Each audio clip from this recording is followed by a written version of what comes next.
నా లైఫ్లో నేను చూసిన కొంతమంది పాజిటివ్ పర్సన్స్లో కృష్ణారెడ్డి గారు, అచ్చిరెడ్డి గారు ఒకరని నేను చెప్పగలను.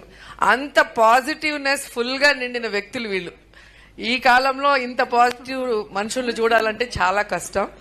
అండ్ నా అదృష్టం వాళ్ళతో 3 సినిమాలని వర్క్ చేయడం జరిగింది. ఇది శుభలగ్నం.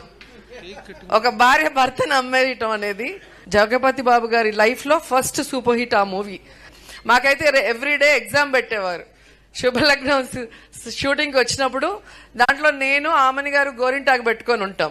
సో కుంకుమ బొట్టు పెట్టాలి. ఫస్ట్ ఆమెను వెళ్ళి అడిగితే నా చేతులకి గోరింటాకు ఉంది, నేను ఎలా పెడతానో వెళ్ళి అమ్మాయితో పెట్టించుకోమని నన్ను చూపిస్తుంది.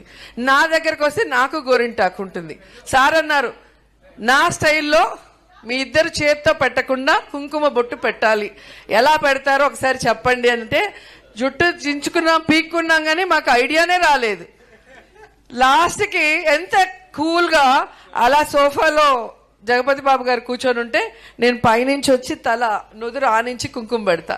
అంటే ఎవరి ఊహకి అందని సీన్ని అంత డీసెంట్గా అంత సూపర్గా తీయటం అనేది సార్తోనే మనం చూడగలం. ఎందుకంటే ఆ ఒక్క సీన్ చెప్తేనే మీకు అర్థమైపోయి ఉంటుంది.